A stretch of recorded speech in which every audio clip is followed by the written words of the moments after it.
Hello everyone and welcome to my YouTube channel. Today we are going to discuss how to fix Safari cannot open the page because your iPhone is not connected to the internet.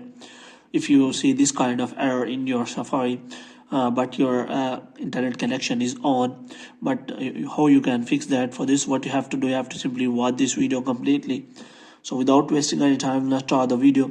First of all, the first thing you have to check is you have to simply check whether your internet connection is working properly or not. And after that, if it is working properly, make sure that it works well. For this, you have to simply turn on the airplane mode, and after that you have to turn it off again so that your connection can be restarted. And after this, what you have to do next is you have to simply open the settings here, and after that you have to simply scroll it down until you find the option of general.